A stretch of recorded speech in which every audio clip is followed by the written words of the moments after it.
A nation survives war with courage. We see that all the time, don't we? It's the immediate, the desperate action of defense, the grit of a soldier on the battlefield. Mm-hmm. It's visible, it's heroic.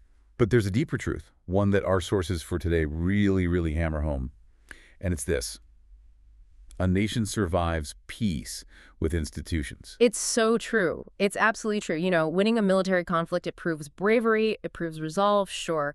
But the true measure of profound, enduring leadership is being able to pivot. Pivot from what, exactly? From that crisis management mode, that military footing, to a stable, transparent, and fair civil administration. And believe me, that transition is infinitely harder. That difficult transition, that's exactly the moment we're stepping into today. It's this strategic pivot. We're looking at the period right after the Ridda Wars. A really tumultuous time. Absolutely. The state was, you could say, physically stabilized, but administratively. It was still basically a revolutionary government. It hadn't been formalized yet. Right. So the challenge for Abu Bakr was just immense. Yeah. How do you stop governing by, immediate decree and start building a stable, transparent, efficient state?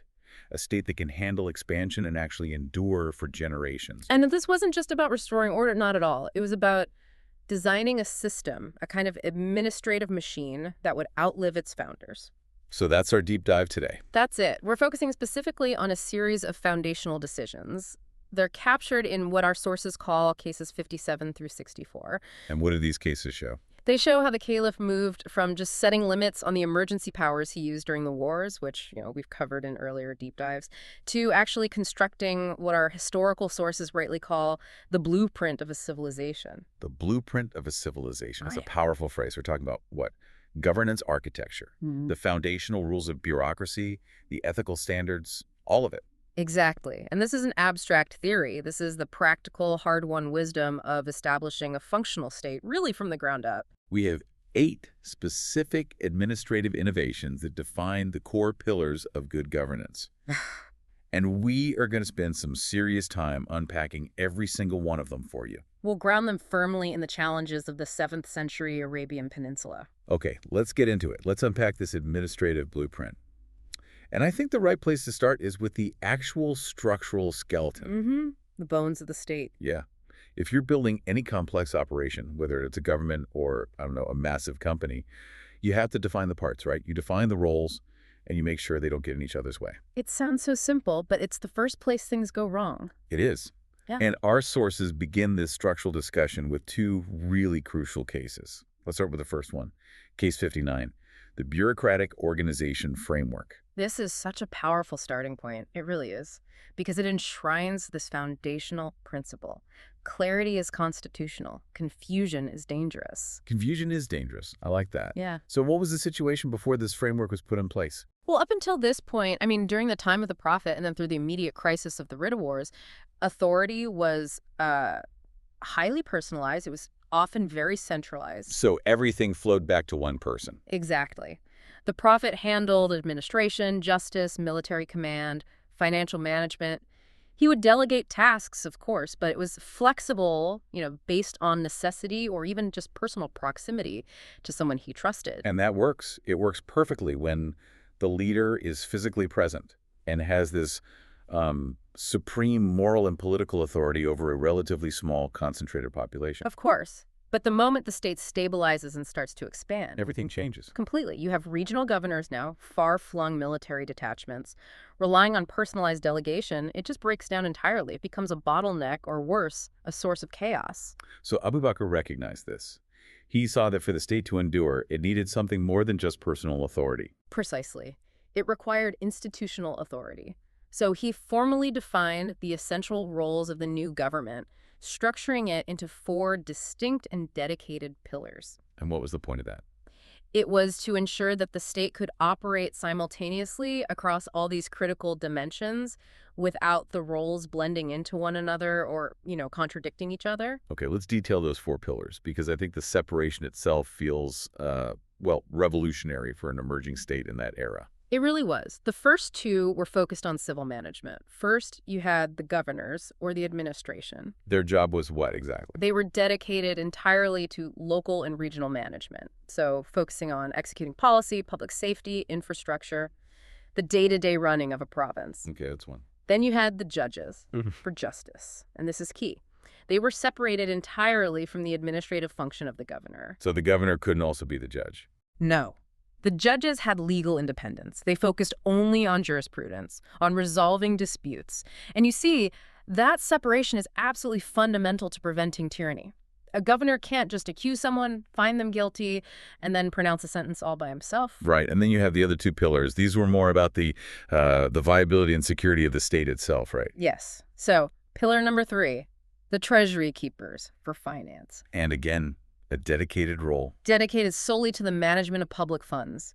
Taxation, like zakat, expenditures, fiscal accountability. They held the purse strings, and that was their only job. And the fourth? The military commanders for defense, Right. focused on external security, internal stabilization, leading expeditions. They reported directly to the Caliph, but, and this is important, with a clear mandate that was separate from civil administration. Your general was your governor. I think the real, the practical genius here isn't just naming these roles. The sources really emphasize the meticulous detail they applied to the implementation. It says the tasks were defined to ensure no office overlapped or contradicted another. We talk of bureaucratic overlap today, and it leads to what? Inefficiency. A project getting delayed. Annoyance, mostly. Wasted money. Right. But back then, bureaucratic overlap could mean a potential civil war.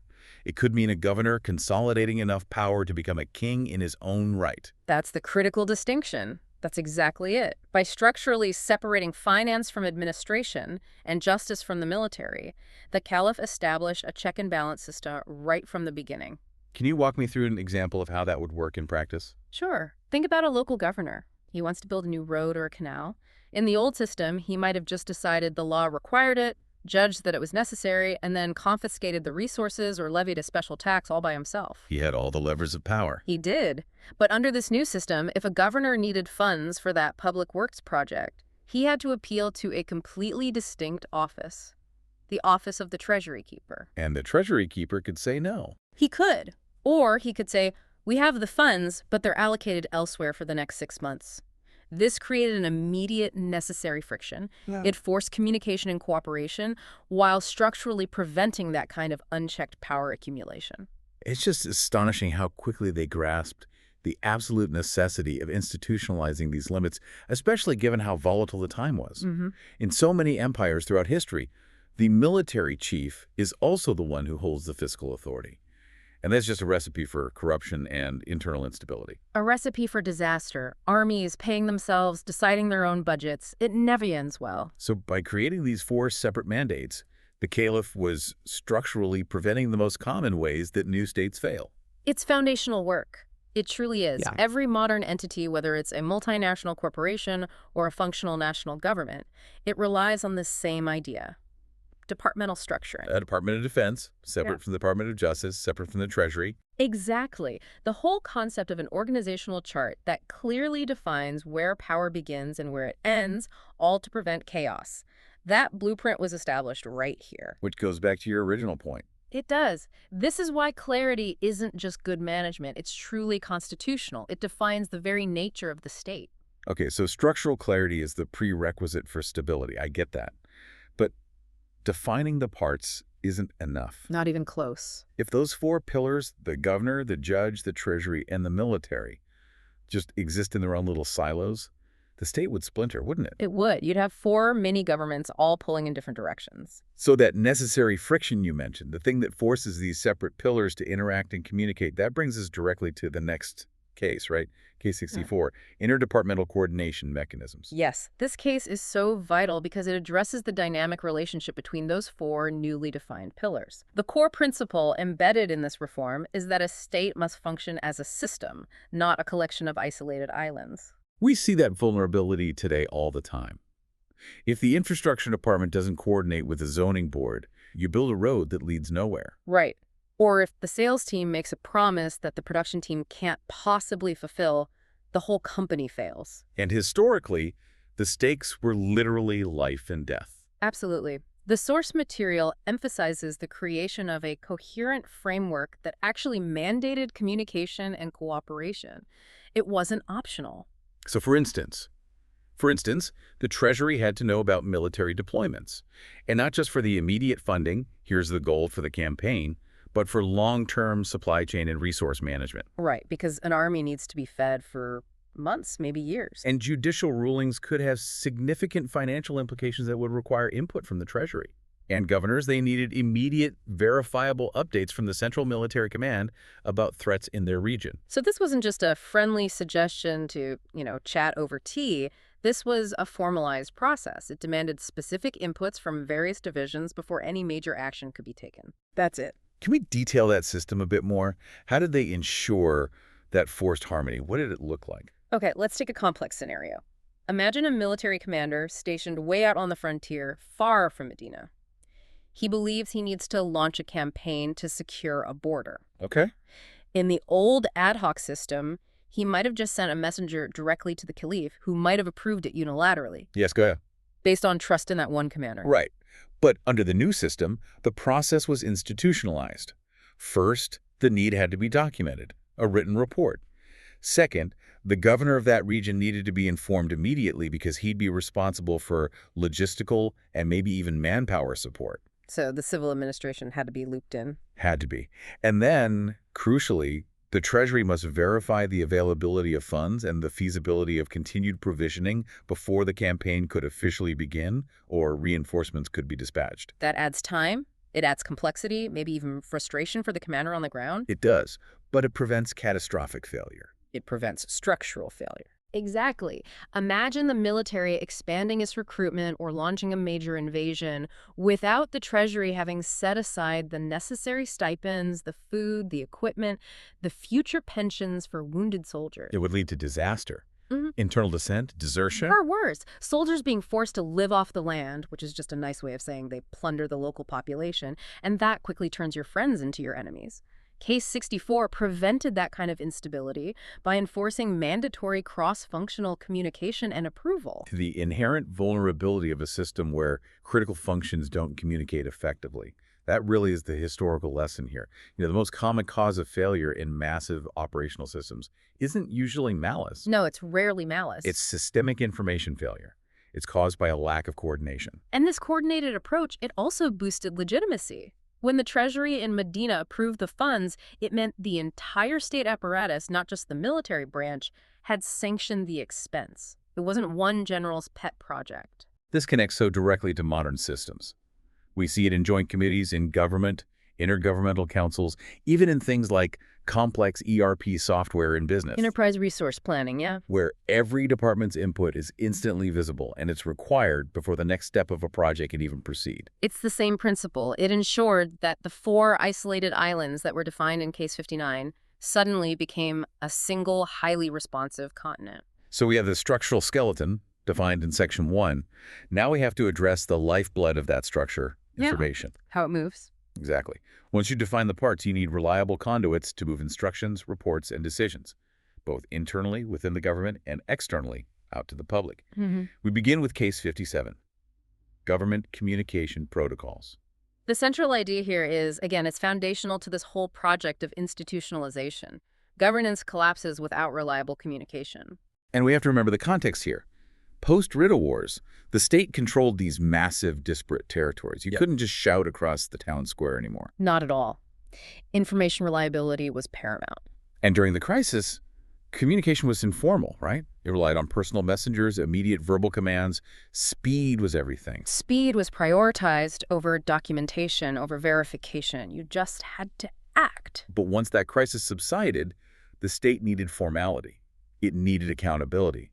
So Abu Bakr formalized communication between all levels of government, governors, judges, military leaders, and the central government in Medina. And this formalization, it involved 3 specific requirements that are detailed in our sources, and they essentially created the first state bureaucracy that was focused purely on information flow and record keeping. Let's focus on the first one, regular written reports.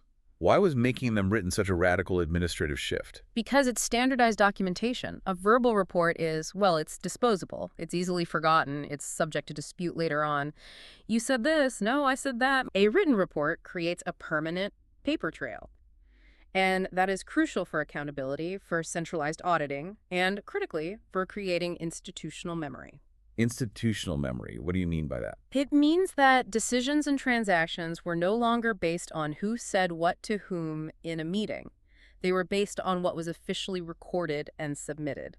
So the knowledge of the state doesn't just live in people's heads anymore. This is the difference between a temporary crisis administration and a permanent government. That's it. Standardized documentation means that when one official leaves office or dies, the next one can pick up the records and immediately understand the historical precedents, the current legal status of an issue, the ongoing challenges. The state doesn't have to restart itself with every single change in leadership. The knowledge is retained in the institution itself. Which leads us to the second requirement you mentioned, verified messages. Yes. In a period that was marked by so much political upheaval and with such vast distances involved, the risk of forged letters or misleading claims was huge. You could use them to incite a rebellion or misdirect an army. Easily. So protocols became mandatory for verifying the authenticity of correspondence. They used seals, designated couriers who were known to be trustworthy, and cross-verification mechanisms. It seems like a pretty rudimentary form of information security, but it must have been absolutely essential. It was life and death. If the central government in Medina receives a message claiming a governor in Yemen has rebelled, they need absolute certainty before they launch a counter-campaign that could start a civil war. Unverified information leads to massive strategic mistakes. It does. And the third component, clear chains of information, this ensured that everyone knew precisely who reported to whom. So no one could bypass the system. It prevented administrative bypass, and it prevented confusion regarding authority.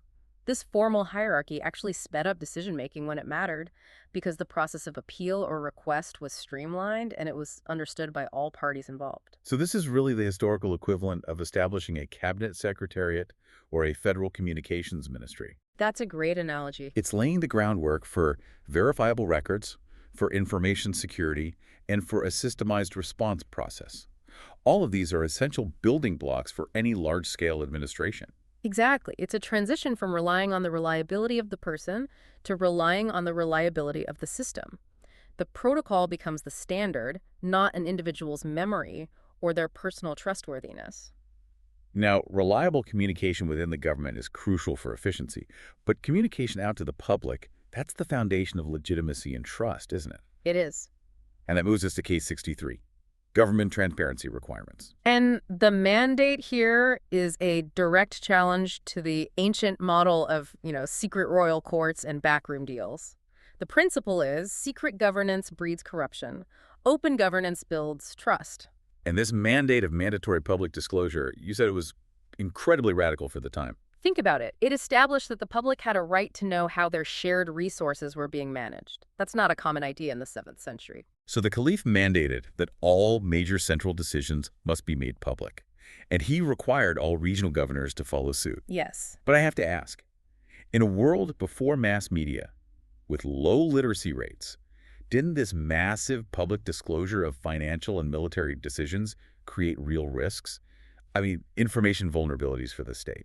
That is an excellent point, and it's a vital tension to explore. And the answer is yes, it absolutely created strategic risks. So why do it? Because the sources suggest that the benefits of public accountability and legitimacy far outweighed the strategic risks of disclosure. The rationale seems to have been that an unstable state with secret governance is far more vulnerable to internal collapse than a stable state with transparent governance is to an external threat. That's a fundamental calculation of risk management. You prioritize internal stability over absolute information control. Precisely. And our sources give us tangible details on how this transparency was actively achieved, which really shows the level of commitment. It wasn't just, a matter of posting a notice on a wall in Medina. So how did they get the word out? Announcements were specifically made in 3 key public spheres to ensure the maximum possible reach. Okay, what were they? First, the mosques.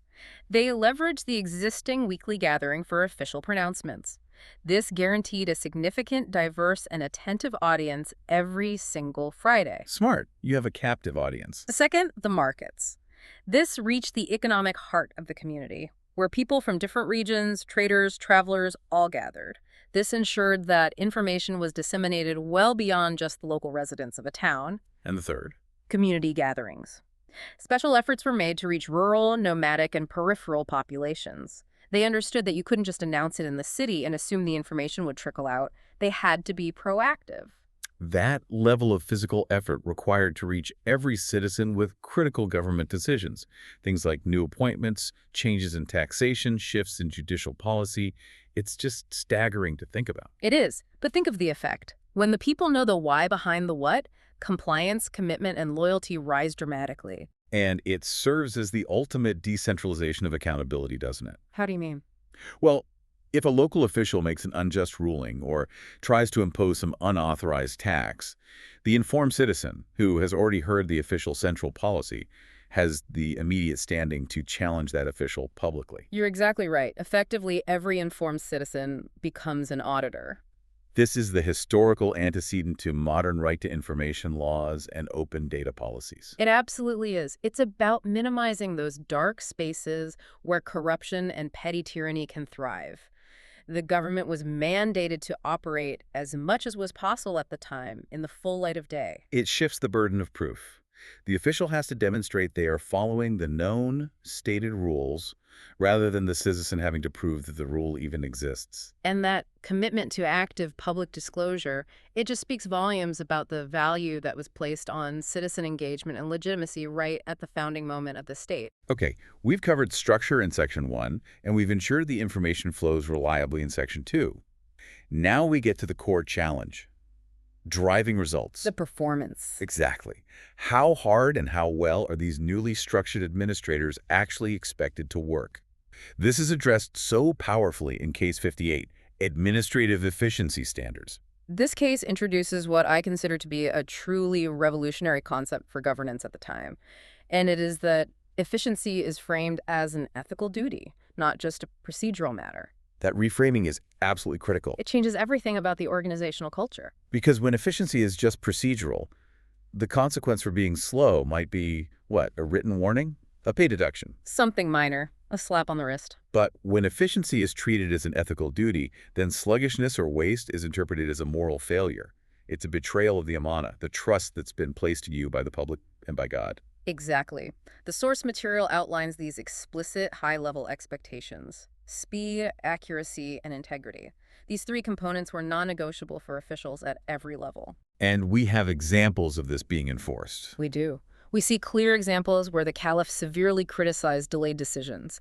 He actively refused to tolerate the misuse of time or resources by officials. It wasn't just a suggestion. Let's ground this in that post-war reality again. In any large administration, but especially in a volatile, expanding one, delay often costs more than a mistake. That's a good way to put it. A delayed decision on resource allocation could mean a border fortification isn't completed on time, which creates a massive security risk.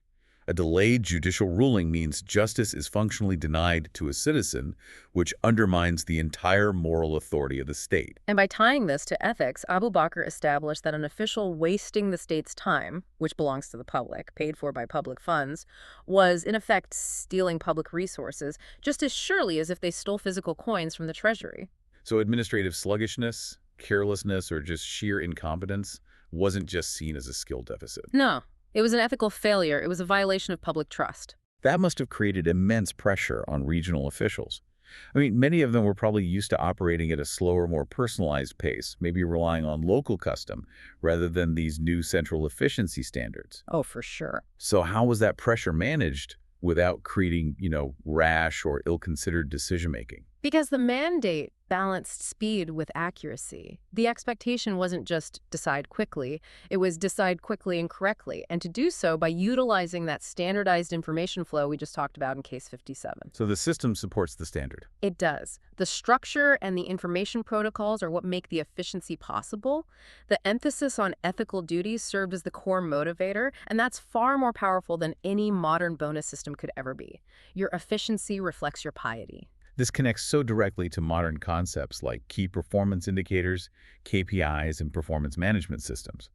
But unlike a lot of secular models, this historical approach starts with the premise of amana, of trust. Yes. It forces the official to view their work time not as their own, but as a consecrated public resource. It fundamentally alters the organizational culture, making sure that the primary goal of the administration is to serve the public interest rapidly and correctly. That's the goal. And that focus on continuous performance doesn't allow for just resting on past successes, which I think naturally leads us to the next structural component, Case 62, administrative innovation and system reform. The state wasn't built to be static. No, the core principle here is profound. Institutions grow through innovation, not inertia. Continuous improvement is mandatory. That mandate is so forward-thinking because, as we all know, bureaucracy's default setting is very often resistance to change. Inertia is a powerful force. I often think of bureaucracy as having this immense gravitational pull. It just wants to stick to how we've always done it. Right. Yet the sources tell us officials were actively encouraged to continuously improve processes rather than just copying past methods. They were mandated to look for better, faster, and fairer ways of doing things. This was driven by necessity as much as by philosophy. The state was expanding so rapidly, it was encountering new geographical realities, new cultures, new economic challenges. So the methods that work for Medina just couldn't be copy-pasted across Mesopotamia or into newly stabilized regions in Persia. Exactly. They needed built-in systemic flexibility. And our sources cite specific areas where these systemic upgrades were sought and implemented. Okay, let's detail those operational upgrades. What were the challenges they were trying to solve? Well, firstly, record-keeping methods. They moved towards greater detail and efficiency in their documentation. They were particularly focused on tracking population, converts, and military personnel. Why was that so important? Because the administration needed to know who was where and what their status was in order to manage stipends and logistics effectively across these vast tenances. You can't pay soldiers if you don't know where they are. Okay, that makes sense. Wow. What was the second area? Secondly, logistics optimization. This is fascinating. We're talking about managing supply chains across enormous deserts and newly controlled trade routes. How did they even approach a problem that complex? They worked to optimize the system of supply chains. This involved things like finding better, safer routes for caravans, managing inventory more effectively in warehouses, and optimizing the storage and disbursement of critical supplies like food and equipment. So they weren't just reacting to immediate needs. No, not at all. They were actively improving the system so that future needs could be met more reliably and less expensively. They were essentially calculating future resource requirements based on current troop movements and population expansion. That requires an almost modern managerial approach. You're measuring current performance and designing future capacity based on projected needs. Absolutely. And finally, and this is a big one, taxation methods. This is where the technical and political challenge really peaked. They had to systematically upgrade the fairness and the efficiency of zakat collection and distribution. We should probably pause here and define zakat clearly for our listener. Yes, certainly. Zakat literally means purification. And traditionally, before the state, it was a faith-based voluntary donation system, an act of personal piety. But that had to change. Under Abu Bakr, especially following the Ridda Wars, it had to transition into a systematized, auditable state tax. And that was a monumental political and technical shift. What did that require in practical terms? It required innovation. They needed processes to ensure fair assessment of assets like livestock or trade goods accurate collection, and then prompt, equitable distribution of those funds back into the community to support the poor and needy. This required new methods in accounting and local oversight. That forward-looking mandate to innovate in supply chains, in accounting, in everything, it's what we now see replicated in modern governance innovation labs or reform commissions. The message seems to be, being merely functional isn't enough. You have to constantly strive for optimal performance because you have to recognize that the methods of yesterday will almost always fail to meet the challenges of tomorrow. And the underlying philosophical shift here is that the method, not just the outcome, is subject to scrutiny. If the outcome is good, but the method was slow or wasteful or unfair, the method itself must be changed. And that embeds flexibility and critical analysis right into the DNA of the administration. It ensures it remains a living, adapting entity, not a fossil. So we've covered structure, information flow, and performance expectations. But I think the most important pillar of this entire administrative blueprint, the system's moral framework, is the ethical infrastructure that was built around the conduct of the public servant. This is where the machine gets its soul. Exactly. We start with Case 61, public service, ethics, and morality. And this really defines the character of the new state. The foundational principle here is so simple yet so profound. Ethics are the soul of administration. And why is that so critical? Because without a moral compass, the most efficient structure simply becomes a highly effective tool for centralized oppression. Efficiency without ethics is terrifying. The source material details this extremely high standard of conduct that was required of all officials. Honesty, humility, and maintaining a clear public service mentality. They had to view their role as a trust, an amana, not a privilege. But what gives this case its real weight, its real teeth, is the specificity of the prohibitions. Abu Bakr wasn't satisfied with just general exhortations to be good. Yeah, got it specific. Very specific. He instructed officials to explicitly avoid 3 particular vices because he recognized that these vices directly undermine the trust between the governed and the governor, especially in a time of general resource scarcity. Okay, let's focus on the first one and maybe the most immediately visible vice. Yeah. Luxury. Officials were instructed to avoid ostentatious displays of wealth. And the reason is simple. Seeing an official living in opulence while the general population is struggling instantly breeds resentment. It fuels suspicion of self-enrichment, and it suggests that the official is dipping into the public purse.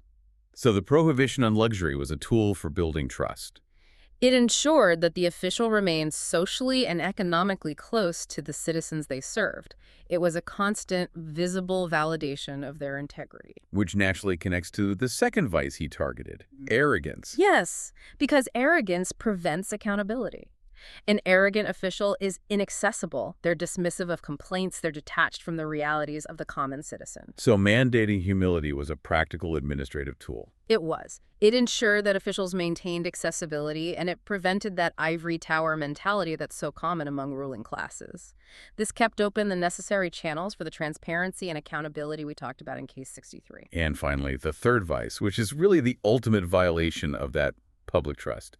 Abuse of office. This was the catch-all prohibition. It was against using public authority for private gain, for petty tyranny, for harassment. It created a culture where your personal conduct, specifically your lack of extravagance and your visible humility, was absolutely inseparable from your public duty. Your private life had to validate your public role. Precisely. And this cultural mandate established that simply being correct in your ledgers wasn't enough. You had to embody the moral code of the administration. And if you fall short on ethics, you fall short on justice, even if your decisions are technically sound. And that brings us to the profound lessons of the final case in this section, Case 60, administrative justice and fairness. This is where the system really distinguishes itself, isn't it? It is. This case elevates the standard of justice far beyond mere technical or legal compliance. The principle it established is that justice includes how you treat people, not just what you decide. That is a very sophisticated understanding of both jurisprudence and administration. So fairness was mandated in every interaction. Every single one. The collection of zakat had to be done without harshness or arbitrariness. The distribution of public funds had to be fair. And just the general day-to-day treatment of citizens in any administrative interaction had to be respectful. The key detail, the thing that highlights the extraordinary weight of this ethical infrastructure, the detail that really must give us pause, is that specific anecdote provided in our sources. Yes. Good. That a governor was removed for harsh behavior even though his decisions were technically correct. Let's just sit with that tension for a long moment. He was technically right. The official wasn't stealing. He wasn't ruling illegally. He followed the letter of the law regarding, say, taxation or land rights. All his paperwork was in order. Yet he was removed. So the question is, how do they define harshness, and what kind of precedent did this removal set for the limits of legal authority? They defined harshness as actions that violated the spirit of justice, even if they respected the letter of the law. So it means the official used their legal authority to humiliate someone, to oppress them, or to needlessly distress the citizens, transforming administration from a public service into an act of petty tyranny. Exactly. Perhaps the official used unduly aggressive language during a tax collection. Or maybe he enforced a correct ruling with a severe lack of empathy or without considering the context of the person's situation. So the manner and the spirit of administration became legally and administratively actionable. Yes.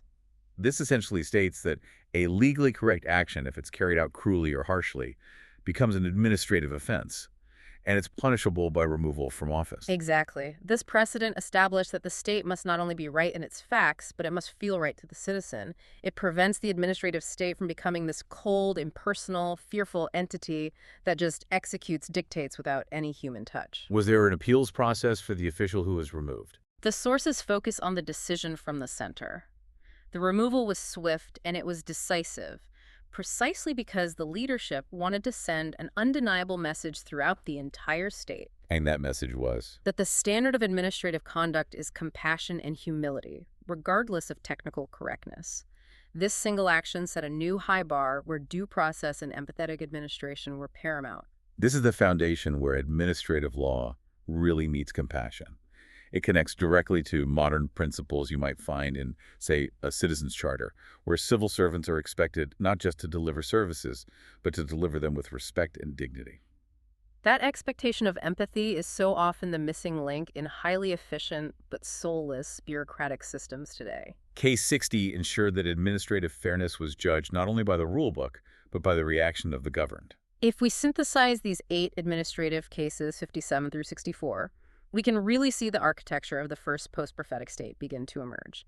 It's defined by 8 interconnected pillars of good governance that were implemented in a moment of extreme instability. Let's quickly trace that journey one last time, just to remind you, our listener, how sophisticated this blueprint really was. We started with the foundation, with structural clarity from Case 59, defining those 4 distinct roles: governor, judge, treasury, military, to prevent any overlapping authority. And that structural clarity was then immediately supported by mandatory coordination from Case 64, which forced those separate pillars to operate harmoniously as one system, preventing systemic failures. Then we moved to the lifeblood of that system, information. First, establishing reliable communication protocols in Case 57, moving from informal verbal commands to standardized, verifiable written reports to build that crucial institutional memory. And critically, ensuring proactive transparency from Case 63 by mandating the public announcement of major decisions in mosques, in markets, and in community gatherings. That structural integrity and transparency were then backed by performance demands. We established efficiency as an ethical duty in Case 58, treating waste of time and resources as a moral failure and demanding both speed and accuracy. Which then demanded continuous innovation and reform from Case 62, forcing officials to upgrade logistics, record-keeping, and taxation methods, rather than just succumbing to that bureaucratic inertia. And finally, the essential ethical infrastructure that gave the whole system its moral authority. High standards of public ethics from Case 61, requiring honesty and humility, and explicitly prohibiting the 3 corrosive vices of luxury, arrogance, and abuse of office. All of which culminates in the ultimate safeguard, administrative justice from Case 60, which insisted that the manner of administration must be humane and empathetic even when it's technically correct. What stands out to me is the transformation.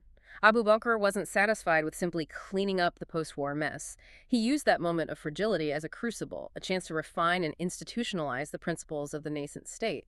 He codified these structures not as temporary measures, but as enduring components. Our sources conclude that this was the definitive transformation moment. Abu Bakr didn't just save the community, the Ummah. He built the operational system that allowed the state to flourish. This administrative blueprint was the turning point where a community based on shared faith formally transformed into a durable civilization based on enduring, transparent, and functional institutions. The foundation was laid for centuries of subsequent governance. This has been a truly remarkable deep dive into how crisis management transitions into permanent constitutional architecture.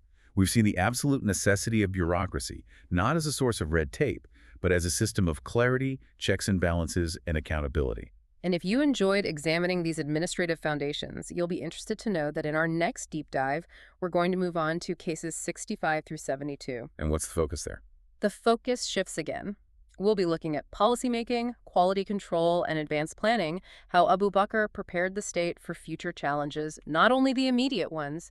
It's about institutionalizing strategic foresight. Looking back at the 8 pillars we just dissected, I want to leave you, our listener, with this final, powerful thought drawn directly from the closing commentary in our source material.